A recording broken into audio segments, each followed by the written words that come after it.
Глава Якутии Айсен Николаев с момента вступления в должность издал ряд важных стратегических документов. Первый указ, он был связан с экологией, затем цифровое развитие. Вот недавно из-под пера вышел указ, связанный со стратегией развития образования у нас в республике. И как эта стратегия развития системы образования отразится на участниках самого процесса, об этом мы узнаем у Владимира Березового, директора Мирнинского регионального технического колледжа. Владимир Викторович, доброе утро. Доброе утро. Доброе утро. Мне тогда, правда. Вот данный указ, каким образом он сейчас отразится на вашем непосредственно техникуме и какие основные цели в нем заложены?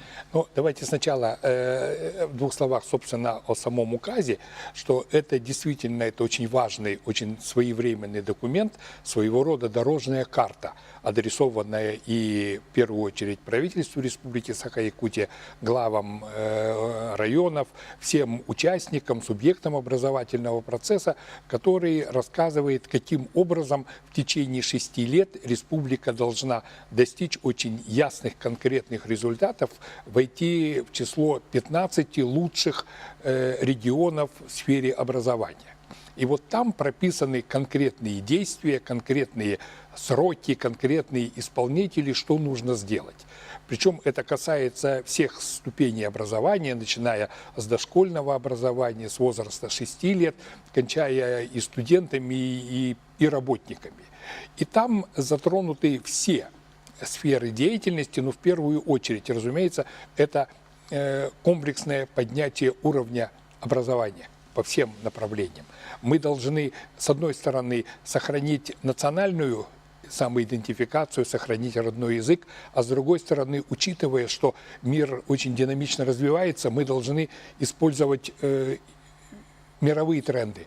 Мы должны использовать цифровую экономику, мы должны делать так, чтобы образование успевало за развитием технологий. И это очень непростой вопрос. Понятное дело, что процесс образования, он сам по себе не идет, он в первую очередь опирается на личность педагогов, на личность мастеров производственного обучения.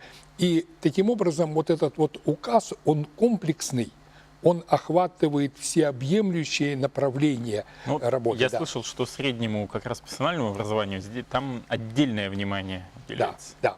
Понятное дело, что если мы говорим, допустим, о школьниках, то это, к примеру, это будущее республики, безусловно, но это некое отдаленное будущее республики. Школьнику еще нужно доучиться, а среднее профессиональное образование – это то, что готовит специалистов, которые придут на производство уже завтра.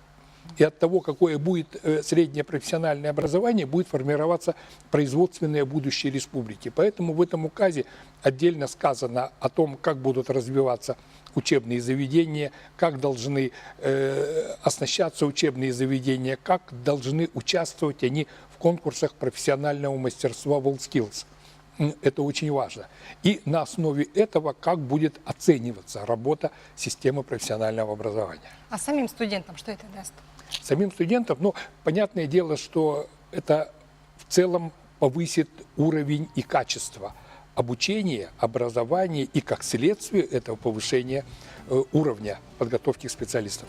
Но могу сказать, что я был в Мирнинском региональном техническом колледже. Просто замечательно. Студенты рады, и я думаю, что все получится. Большое спасибо, Владимир Викторович, за то, что вы в это утро подошли к нам. Желаем вам удачи в достижении целей, которые поставил глава республики.